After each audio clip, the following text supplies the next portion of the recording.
காமராஜருக்கு AC இல்லைன்னா உடம்புல allergy வந்துடும். அதற்காக அவர் தங்குகிற எல்லா பயணியர் விடுதிகளிலும் குளிர்சாதன வசதி செய்ய சொல்லி உத்தரவிட்டார். கடைசியா கையை பிடிச்சிக்கிட்டு உயிர் போறதுக்கு முன்னாடி நீங்க தான் இந்த நாட்டையும் ஜனநாயகத்தையும் காப்பாற்றணும். ஆமா, அவரை பேசுறது அவரு அப்துல் கலாம் எல்லாம் பேசுறவனுக்கு அழிவு விடுவானுங்க. அது மாதிரி ஆளு இனிமேட்டு பிறக்க முடியாது. அதான் உண்மை. இதெல்லாம் அவனுக்கு பேர் வெளில வரணுமே, அதுக்காக பண்றதுதான். தன்னை விளம்பரப்படுத்திக்கிட்ட வேலை தான்.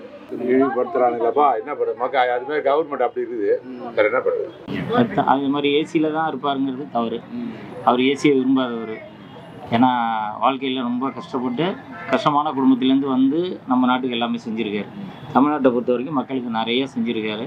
கல்வி கண் திறந்த காமராஜருங்கிறது உண்மையான வார்த்தை. ஏசிக்கும் அவருக்கு சம்மந்தமே இல்லை. அதுக்கு பேசுனது அவர் பேசுனது தவறு. அவர் ஏசியை விரும்பாதவர், ஓசியும் விரும்பாதவர். ஏசியும் விரும்ப மாட்டார், ஓசியும் விரும்ப மாட்டார். அந்த மாதிரி உள்ள நல்ல மனிதர். திருச்சி சிவா பேசுகிறாருன்னா அதை விட அசிங்கம் வேறு எதுவுமே இல்லை. அந்த ஆளுக்கு தான் அசிங்கம். ஏன்னா அவரில் பாரம்பரிய திராவிட மாடல்னு சொல்லியிருக்காரு. அவர் பேசுகிறதுனா அது பெரிய தவறான வழிதான். அவருக்கு இவ்வளோ தூரம் அரசியலில் இருந்து அனுபவப்பட்டாலும் அனுபவம் இல்லைன்னு அவர் நிரூபித்து காமிக்கிறார். வேற ஒன்றும் இல்லை. திருச்சி சிவானா எவ்வளவு பெரிய பேச்சாளர். இவ்வளோ கீழ்த்தரமாக பேசுகிறாருன்னா அது நான் பார்க்கல, ஆனால் நீங்கள் சொல்லி தான் தெரியுது. அப்படிலாம் அவர் சாதாரண மக்கள் பாமர மக்களோட இருந்தவர். அவர் ஏசியில் பேனில்னா கூட மக்களுக்காக வேலை செய்வார். அது முழுக்க முழுக்க அண்டர் குழுக்குதான். எல்லாருமே அவரை ஏற்றுக்கிறாங்க. குறிப்பிட்டு அவர் சொல்கிறாங்கன்னா அது எதனாலன்னு எனக்கும் சொல்ல தெரியும். ஏன்னா அவர் யாருமே இதுவரையிலும் தப்பாக பேசுனதில்லை. எந்த கட்சிக்காரும் பேசல, எந்த கம்யூனிட்டியும் பேசல. இப்போ நீங்கள் சொல்கிறது எனக்கு புதுசாக தான் இருக்குது. இல்லை அது 100% பொய்யா தான் இருக்கும். ஏன்னா அவர் அப்படியாப்பட்ட ஆள் இல்லை. பாமர மக்களுக்காக இருந்தவர், ஏழைகளுக்காக வாழ்ந்தவர், சாதாரண அடிமட்டத்திலிருந்து வந்தவர். அதனால் அவர் அப்படி இல்லை. எல்லாரும் ஏற்றுக்கொண்ட தலைவரை எப்படி ஒருத்தர் தப்பாக பேசுகிறாங்கன்னா எதனாலன்றது தெரியல. காமராஜருக்கு ஏசி இல்லைன்னா உடம்புல அலர்ஜி வந்துடும். அதற்காக அவர் தங்குகிற எல்லா பயணியர் விடுதிகளிலும் குளிர்சாதன வசதி செய்ய சொல்லி உத்தரவிட்டார். கடைசியா கையை பிடிச்சிக்கிட்டு உயிர் போறதுக்கு முன்னாடி நீங்க தான் இந்த நாட்டையும் ஜனநாயகத்தையும் காப்பாற்றணும். ஆமா, அவரை பேசுறது அவரு அப்துல் கலாம் எல்லாம் பேசுறவனுக்கு அழிவு விடுவானுங்க. அது மாதிரி ஆளு இனிமேட்டு பிறக்க முடியாது. அதான் உண்மை. இதெல்லாம் அவனுக்கு பேர் வெளில வரணுமே, அதுக்காக பண்றதுதான். தன்னை விளம்பரப்படுத்திக்கிட்ட வேலை தான்.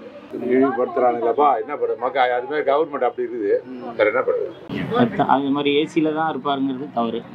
அவர் ஏசியை விரும்பாதவர். ஏன்னா வாழ்க்கையில் ரொம்ப கஷ்டப்பட்டு கஷ்டமான குடும்பத்திலேருந்து வந்து நம்ம நாட்டுக்கு எல்லாமே செஞ்சுருக்காரு. தமிழ்நாட்டை பொறுத்த வரைக்கும் மக்களுக்கு நிறைய செஞ்சுருக்காரு.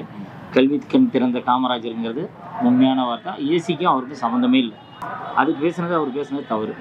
அவர் ஏசியை விரும்பாதவர், ஓசியும் விரும்பாதவர். ஏசியும் விரும்ப மாட்டார், ஓசியும் விரும்ப மாட்டார். அந்த மாதிரி உள்ள நல்ல மனிதர். திருச்சி சிவா பேசுகிறாருன்னா அதை விட அசிங்கம் வேறு எதுவுமே இல்லை. அந்த ஆளுக்கு தான் அசிங்கம். ஏன்னா அவரில் பாரம்பரிய திராவிட மாடல்னு சொல்லியிருக்காரு. அவர் பேசுகிறதுனா அது பெரிய தவறான வழிதான். அவருக்கு இவ்வளோ தூரம் அரசியலில் இருந்து அனுபவப்பட்டாலும் அனுபவம் இல்லைன்னு அவர் நிரூபித்து காமிக்கிறார். வேற ஒன்றும் இல்லை. திருச்சி சிவானா எவ்வளவு பெரிய பேச்சாளர். இவ்வளோ கீழ்த்தரமாக பேசுகிறாருன்னா அது நான் பார்க்கல, ஆனால் நீங்கள் சொல்லி தான் தெரியுது. அப்படிலாம் அவர் சாதாரண மக்கள் பாமர மக்களோட இருந்தவர். அவர் ஏசியில் பேனில்னா கூட மக்களுக்காக வேலை செய்வார். அது முழுக்க முழுக்க அண்டர் குழுக்குதான். எல்லாருமே அவரை ஏற்றுக்கிறாங்க. குறிப்பிட்டு அவர் சொல்கிறாங்கன்னா அது எதனாலன்னு எனக்கும் சொல்ல தெரியும். ஏன்னா அவர் யாருமே இதுவரையிலும் தப்பாக பேசுனதில்லை. எந்த கட்சிக்காரும் பேசல, எந்த கம்யூனிட்டியும் பேசல. இப்போ நீங்கள் சொல்கிறது எனக்கு புதுசாக தான் இருக்குது.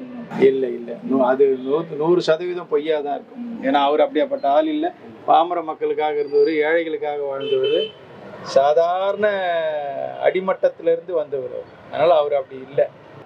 எல்லாரும் ஏற்றுக்கொண்ட தலைவரை எப்படி ஒருத்தர் தப்பாக பேசுகிறாங்கன்னா எதனாலன்றது தெரியல.